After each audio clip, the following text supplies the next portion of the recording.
পাখিদের কলতানে পদ্মজার ঘুম ভাঙল। পদ্মজা জানালার ফাঁক গলে আসা দিনের আলো দেখতে পেল। সে তড়িঘড়ি করে উঠে বসে। অন্যদিন ফজরের আজানের সাথে সাথে উঠে পড়ে।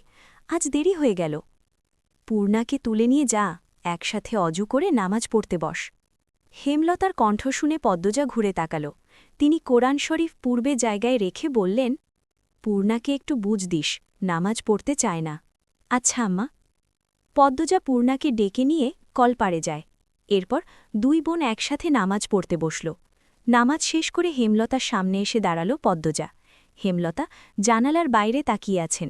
পদ্মজা হেমলতার চোখ দেখে বলল, আম্মা, তোমার চোখ এমন লাল হলো কেন? হেমলতা দুই চোখে হাত বুলিয়ে বললেন, রাতে ঘুমাইনি তাই। পদ্মজা উৎকণ্ঠা, কেন কেন ঘুম হয়নি?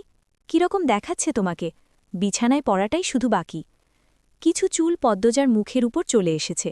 হেমলতা তা কানে গুজে দিয়ে আদরমাখা কণ্ঠে বললেন, আজ আমার মেয়ে চলে যাবে, তাই আমি সারা রাত জেগে আমার আদরের মেয়েকে দেখেছি।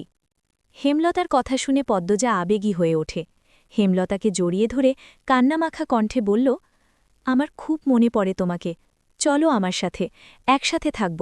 তোমার না ইচ্ছে ছিল আমাকে নিয়ে শহরে থাকার? পাগল হয়ে গেছিস? মেয়ের জামাইর বাড়িতে কেউ গিয়ে থাকে? 2-3 দিন হলে যেমন তেমন। হেমলতার শরীরের উষ্ণতা পদ্মজাকে ওম দিচ্ছে।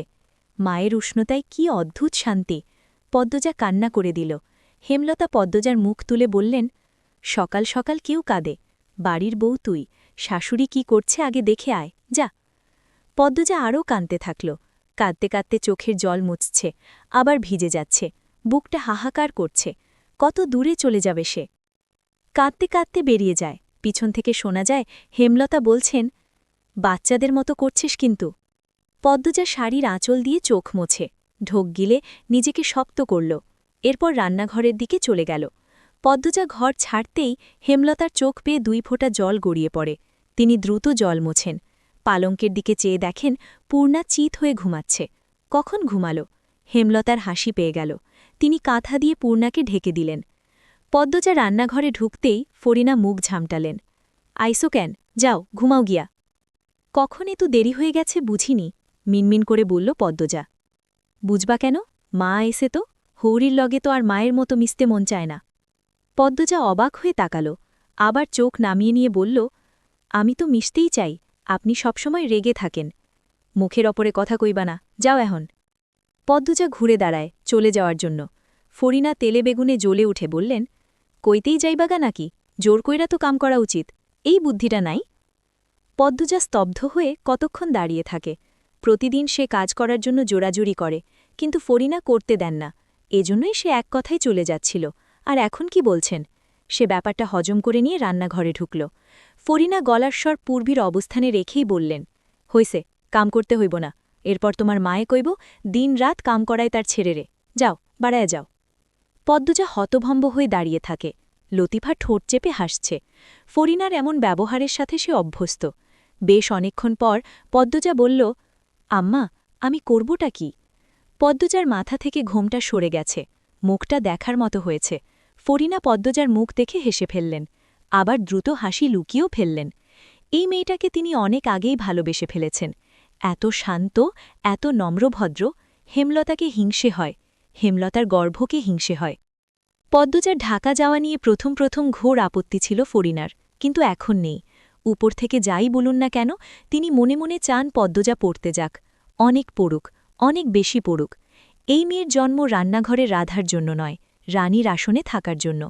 পদ্মজা ফরিনার 2 সেকেন্ডের মৃদু হাসি খেয়াল করেছে। সে সাহস পেল, ফরিনার কাছে এসে দাঁড়ায়।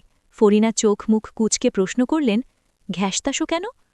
পদ্মজা শিমুল তুলোর ন্যায় নরম স্বরে বলল, আমার খুব মনে পড়বে আপনাকে, আপনার বকাগুলোকে। আপনি খুব ভালো। ফরিনা তরকারিতে মশলা দিচ্ছিলেন, হাত থেমে যায়। পদ্মজার দিকে তাকান।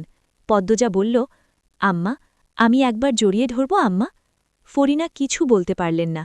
এই মেয়েটা এত অদ্ভুত, এত ভালো কেন?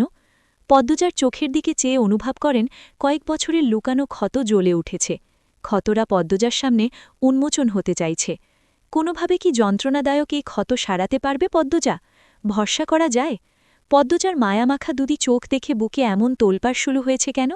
৩২ বছর আগের সেই কালো রাত্রির কথা কেন মনে পড়ে গেল, যে কালো রাত্রির জন্য আজও এই সংসারে এই বাড়িকে নিয়ে আপন ভাবতে পারেন না, প্রতিটি মানুষের সাথে বাজে ব্যবহার করেন, সেই যন্ত্রণা কেন বুক খুঁড়ে বেরিয়ে আসতে চাইছে। উত্তরের আশায় না থেকে পদ্মজা জড়িয়ে ধরল ফরিনাকে। ফরিনা মৃদু কেঁপে উঠলেন, এরপর পদ্মজার মাথায় হাত বুলিয়ে দিলেন। পদ্মজা ফরিনার বুকে মাথা রাখতেই টের পেল ফরিনার বুক ধুকধুক ধুকধুক করছে। হাওলাদার বাড়ির থেকে ডানে ২ মিনিট হাঁটার পর ঝাওড়া নামের একটি খালের দেখা যায়। খালের পাড়ে দাঁড়িয়ে আছে হাওলাদার বাড়ির সবাই। ট্রলার নিয়ে মাঝি অপেক্ষা করছে। ট্রলারটি হাওলাদার বাড়ির। পদ্মজার পরনে কালো বোরকা। লাবণ্য যাবে না, সকাল থেকে তার ডায়রিয়া শুরু হয়েছে। ৩-৪ দিন পর আলমগীর ঢাকা নিয়ে যাবে। আজ আমির আর পদ্মজা যাচ্ছে। প্রেমা, প্রান্ত, মোর্শেদ, বাসন্তী সবাই সকালেই এসেছে। সবার সাথে কথা হয়েছে। পূর্ণা হেঁচকি তুলে কাঁদছে। হেমলতা পদ্মজার ২ হাত মুঠোয় নিয়ে চুমু দিল, তারপর বললেন, ঠিকমতো পড়বি, খাবি, স্বামীর খেয়াল রাখবি, কাঁদবি না কিন্তু, একদম কাঁদবি না। তুমি কাঁদছ কেন আম্মা? না না, কাঁদছি না, বলেও হেমলতা কেঁদে ফেলেন। পদ্মজার কান্নার বেগ বেড়ে যায়। বোরকা ভিজে একাকার। একদিকে মা, অন্যদিকে ৩ ভারী বোন কেঁদেই চলেছে। হেমলতা নিজেকে নিয়ন্ত্রণের চেষ্টা করছেন, পারছেন না। পদ্মজা বলল, আর কেঁদো না আম্মা, তুমি অসুস্থ। হেমলতা ঢোক গিউলেন কান্না আটকাতে। তারপর বললেন, কাঁদব না, সাবধানে যাবি, দেরি হচ্ছে তো। আমির, নিয়ে যাও আমার মেয়েকে, জামা, সাবধানে যাবি, নিয়মিত নামাজ পড়বি। পদ্মজা হেমলতার পা ছুঁয়ে সালাম করল। পদ্মজার দেখা দেখি আমিরও করল। বাড়ির সব গুরুজনদের সালাম করে ট্রলারে পা রাখতেই হেমলতার কণ্ঠে উচ্চারিত শব্দমালা ভেসে আসে, আমার প্রতিটা কথা মনে রাখবি, কখনো ভুলবি না। আমার মেয়ে যেন অন্য সবার চেয়ে গুণেও আলাদা হয়, শিক্ষায় কালি যেন না লাগে। পদ্মজা ফিলে চেয়ে বলল, ভুলব না আম্মা, কক্ষনো না, তুমি চোখের জল মোছো, আমারের আবার দেখা হবে। হেমলতা ৩য়বারের মতো চোখের জল মোছেন, এরপর হাত নেড়ে বিদায় জানান। ট্রলার ছেড়ে দেয়। পদ্মজা এক দৃষ্টে হেমলতার দিকে তাকিয়ে থাকে। হেমলতা চেয়ে থাকেন পদ্মজার দিকে। দুজনের চোখ পেয়ে অঝোর ধারায় বর্ষণ হচ্ছে।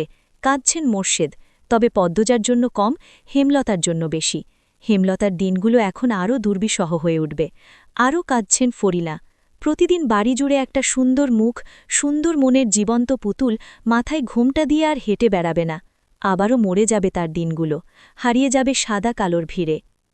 মাদিনী নদীর ঠান্ডা আর্দ্রতা বাতাসে মিশে ছুঁয়ে দিচ্ছে পদ্মজার মুখ। জল শুকাতে শুকাতে আবার ভিজে যাচ্ছে। আমির পদ্মজার কোমর এক হাতে জড়িয়ে ধরে বলল, এবার তো থামো। আমিরের আলতো ছোঁয়ায় পদ্মজা আরও প্রশ্রয় পেয়ে কাঁদতে থাকল।